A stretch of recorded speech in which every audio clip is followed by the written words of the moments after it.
Bonjour Céline, l'association s'appelle Héloïse Breuil, elle a créé il y a 1 an, avec donc Corentin Germano qui est le producteur, Clémence Varaca qui est la co-directrice artistique et la chargée du pôle exposition, et moi en tant que présidente et directrice artistique aussi.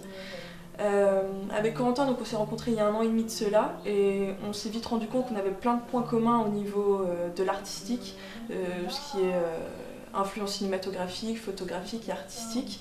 Et Clémence est arrivée ensuite quelques mois plus tard et ça a été la même chose, un peu un coup de foudre comme ça, amical et artistique.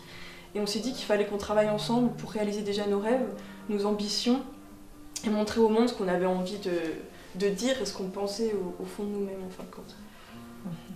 Héloïse, c'est une étudiante en arts et lettres à Besançon. C'est une jeune femme qui a 22 ans. C'est une artiste photographe qui a beaucoup de choses à faire partager, un univers artistique à elle, et je suis à ses côtés pour l'aider. Avec Corentin, on s'est rencontrés par le biais d'une amie commune, Jennifer, et on a tout de suite été dans une dynamique de construction d'univers ou même de construction de notre propre structure, parce qu'on avait vraiment envie de fonder l'association de A à Z, que ce soit les concepts, la manière d'envisager les choses, la production, la post-production. L'association, enfin en tout cas sa création, a été le point de départ de notre, on va dire, de notre lignée professionnelle et artistique. Et depuis, eh bien, on progresse sans cesse à chaque étape. Le showcase, ça en a été une grosse étape et ça a été un gros tremplin, on va dire, pour la suite de nos activités. L'idée de travailler avec Jonas, elle remonte à loin parce qu'avec Héloïse, on a toujours eu la volonté de diversifier la photo, de la rendre vivante, parce que c'est pas un art figé. Même si sur les photos, il y a du mouvement, mais la manière de la porter, la photographie, c'est quelque chose où aujourd'hui, c'est trop figé. Et on s'est dit, pourquoi pas la porter d'une autre manière.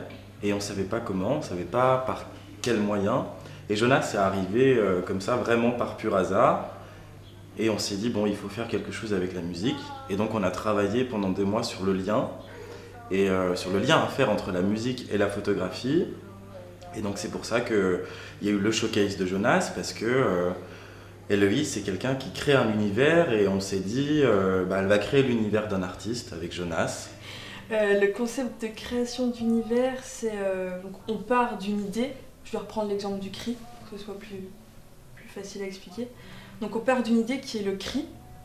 Ensuite, comme je l'ai dit avant, je vais tabler pendant des semaines dessus, à me dire le cri, qu'est-ce que c'est, à le définir en termes objectifs et ensuite le définir par moi-même, enfin avec mes propres mots, m'intéresser à ce qui a été fait déjà autour du cri pour pas forcément refaire ou du moins m'y inspirer, pour que vraiment après j'y mette ma patte et que je fasse pas du copier-coller de quelque chose qui a déjà été fait ou d'une idée comme ça de quelqu'un. Je propose ça à Corentin et Corentin va tout mettre en œuvre au niveau de la production. Le matériel qu'il va falloir, les personnes avec qui on va devoir travailler pour produire justement, les personnes avec qui aussi on va travailler, que ce soit les modèles ou les maquilleurs et tout ça.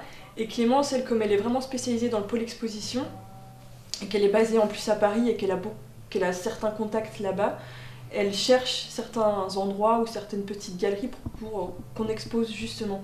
Elle va aussi travailler donc sur la manière dont on va pouvoir amener l'exposition.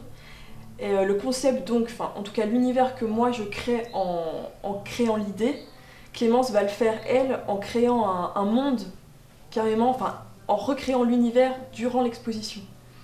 C'est-à-dire que l'univers qu'on peut retrouver dans le projet du CRI sera matérialisé, on va dire, durant l'exposition.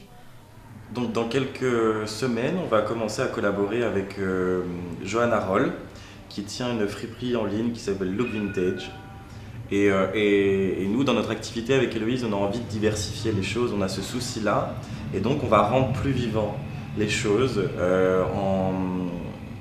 en rendant unique chaque vêtement qu'elle vend.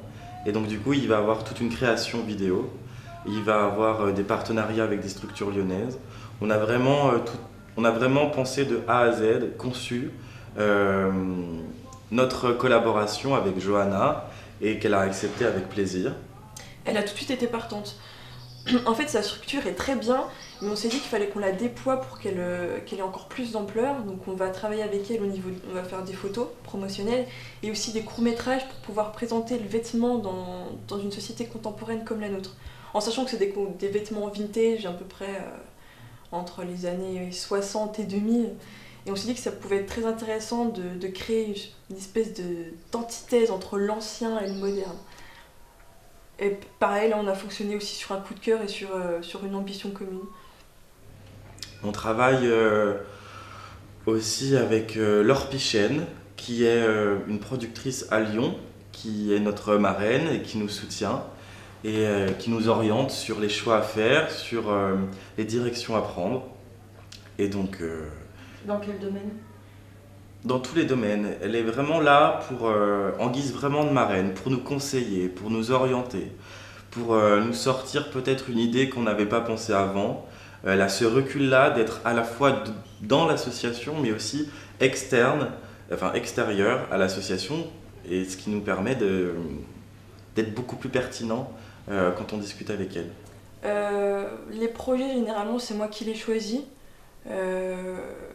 Parce que je m'inspire, je regarde beaucoup de films, j'écoute beaucoup de musique, je regarde aussi parfois des pièces de théâtre où j'aime aller me promener dans des musées et regarder les expositions qu'il y a.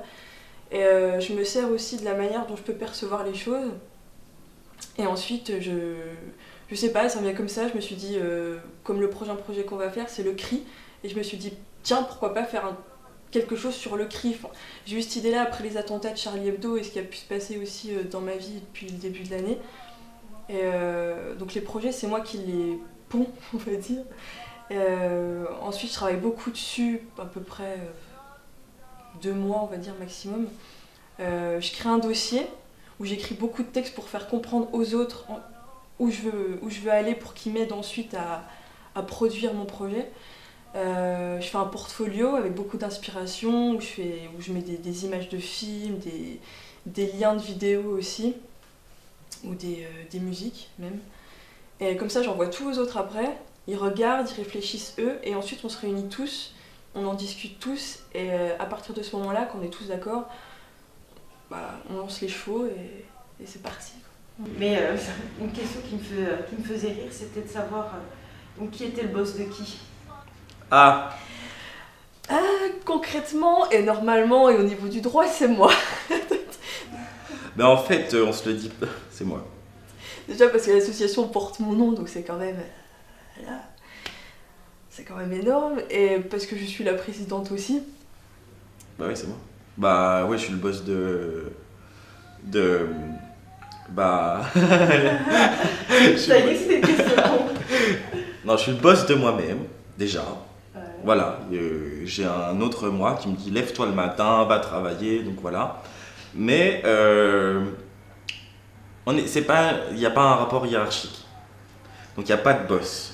Il n'y a pas celui qui tient les rênes et celui qui... Comment dire c'est chaud comme question. Non, il n'y a pas ce rapport-là, parce que le boss, c'est très vite affrontement. Disons que c'est une collaboration, c'est un partage, quoi. Mais après, c'est un peu compliqué. Je veux dire, on est le contrepoids de chacun, on fait la balance entre nous deux. Il y a Clémence aussi qui est là. Et du coup, on a une balance à 3 poids. Et on essaie à chaque fois d'être au même niveau pour pas que l'un empiète sur le rôle de l'autre et inversement. Mais oui, c'est vrai qu'avec Corentin, ça a toujours été un peu... on sait jamais trop, mais... c'est un peu la voile qui pousse mon navire. Enfin non, je dis n'importe quoi. C'est un peu le vent qui pousse la voile de mon navire et moi je suis le vent qui pousse la voile de son navire à lui. Et c'est un peu, oui, on est le contrepoids de chacun. Et on se complète, en fin de compte. Non, on est en fusion, je veux dire, voilà, comme un couple professionnel. On est en fusion, il n'y a pas de boss. Mais il n'y a personne qui tient la culotte. Si, une grande culotte pour 2. Mais voilà. Putain, ta question... Je savais qu'elle allait ouais, elle était vraiment... Voilà. Okay. Est-ce que tu as compris l'essentiel de qui était le boss ? Voilà, c'est ça, c'est parfait. Merci Héloïse de nous avoir accueillis chez toi, en espérant te revoir sur tes différents projets. À bientôt. Merci à toi Céline, ça m'a fait plaisir de vous accueillir et à bientôt.